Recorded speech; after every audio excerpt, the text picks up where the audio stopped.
Welcome to Increased Sales in Challenging Times. Now, in order to increase sales, you have to dissect what goes into making sales. A sale is composed of the number of leads times the conversion rate for your organization equals the number of customers times the number of transactions times the average sale of that transaction equals the total sales for your organization. But in terms of increasing sales, you first have to solidify a relationship with your largest customers, because typically your largest customers contribute 80% or more of your revenues. And when you meet with them, it's best to also talk about selling more to the existing customers, because an existing customer is 10 times more likely to buy from you than some customer that has not bought from you in the past. So find out where they plan to buy in the future and see if there's something that you can offer them. See if you can upsell or cross-sell them items that you have. See if you can offer them any special payment terms, service contracts, even train them on what other things that you do and why that's important.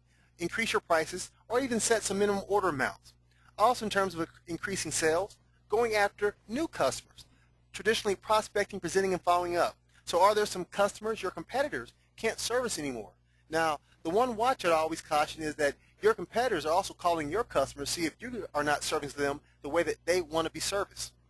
Also, see if you can bring on more commission-only sales reps or manufacturing reps. Look to build some strategic alliances, so other companies that have relationships with customers that you can sell your products and services to, and vice versa. Set up referral systems where you are asking your customers for referrals and rewarding them. Set up your cold calling, telemarketing, online seminar efforts. Leverage social networks such as LinkedIn, FastPitch, Platsco, where you're showing your expertise and getting new sales leads. Leveraging search engine marketing with pay-per-click, testing new ads out that bring very targeted traffic to your site. Leveraging some kind of newsletter for a constant contact tool, or leveraging some kind of PR, public relations, where you're letting other people know about how great you are by the comments of other customers you have, because people are a lot more likely to believe what other customers have to say about you than what you have to say about yourself. Now, in really increasing your sales, you still have to track and analyze, because yes, you can take those activities, but you have to really track and analyze in order to make an improvement in your sales numbers. So what you can measure, you can control, and all of us have to commit to tracking and periodically reviewing our results. Now, we have a product called xRP that many of our clients use to track and analyze their business results in order to increase their sales. But I tell my clients, I don't care what they use, be it pen and paper, Microsoft Excel, or another piece of software, they have to use something to track their results. And if they're considering using software, consider using software as a service. Now, this is software that just works through an internet browser that you don't have to actually install in your machines. And the benefits of these are numerous. So this chart shows year one versus subsequent year benefits of traditional software versus software as a service. With traditional software, you have all the costs of hardware maintenance, software licenses, annual subscriptions, implementation costs, training, application support, and upgrades in the first year, and most of that in the subsequent years as well too.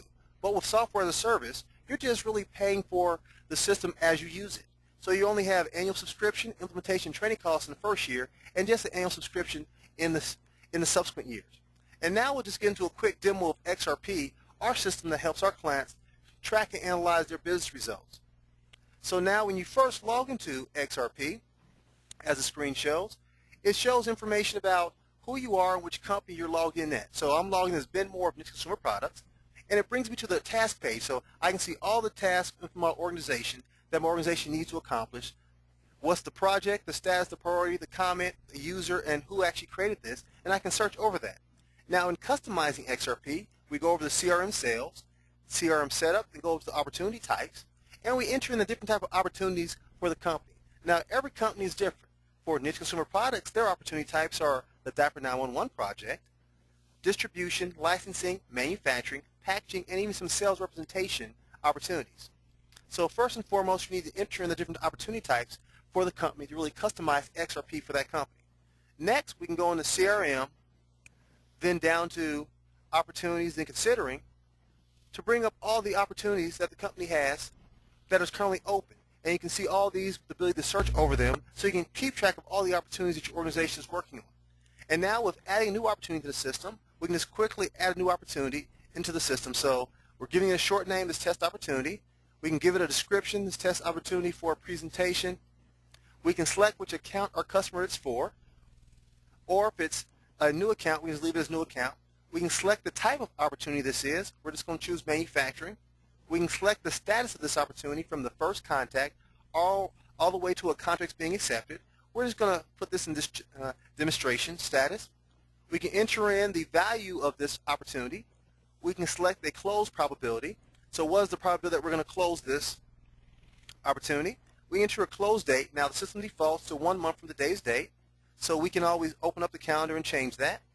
We're going to select an account rep who's associated with this opportunity. Then we can also enter in the primary contact information for this opportunity. So I'm just going to enter in a John Smith at Main Street in Cincinnati, Ohio, 45202, and the company is going to be Acme Widget Company, and enter in his email address as jsmith@acmewidget.com. Enter in a phone number for John Smith, and I can also enter in a fax number and a cell phone number. I'll just enter in a fax number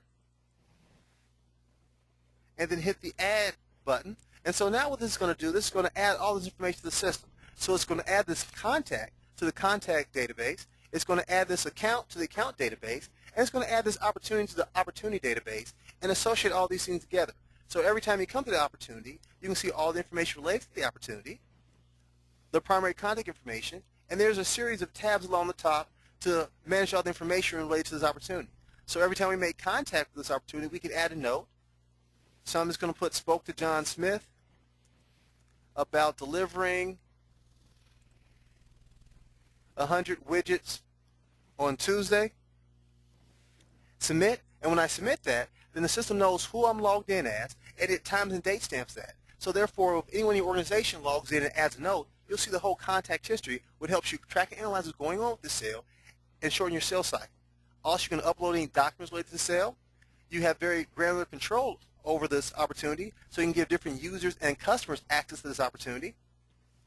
Enter any notes related to the customer. Enter any price quotes related to this opportunity.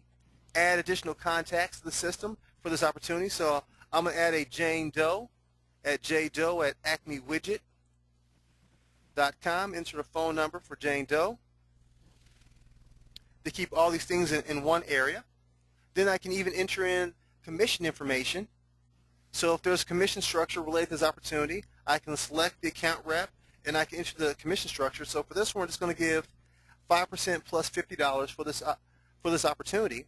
And so we're going to see all the different commission records. And we can even store multiple commission records. So there could be another person working on this opportunity as well too. So we can just give this person, let's say 2.5% plus $100 for this opportunity as well too.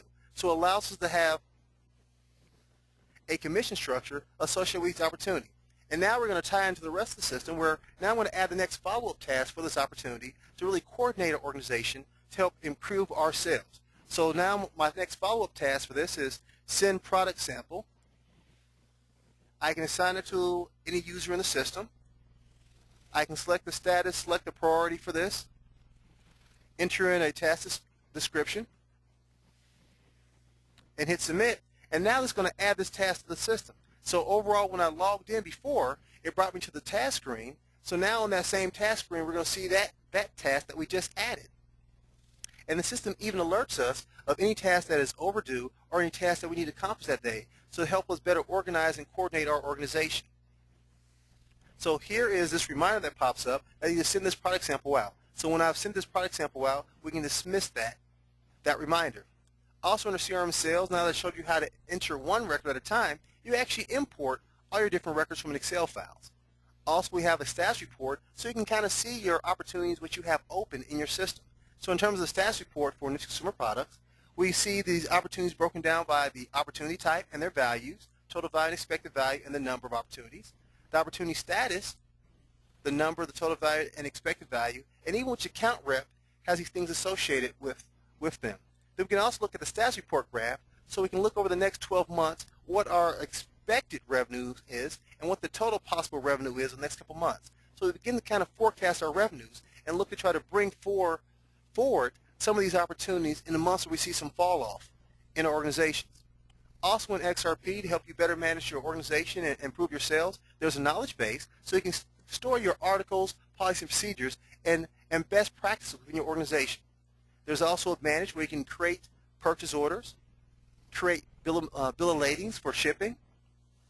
Also, you can add additional users to the system in very granular control. So you can add new users as customers, users, or even administrators to the system. Also, under your account, you can sync with your QuickBooks.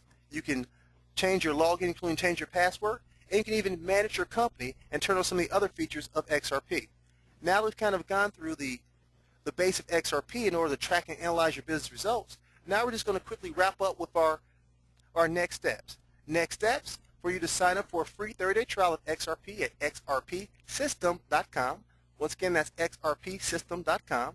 Import your data into xRP and use xRP to see if it's right for your organization.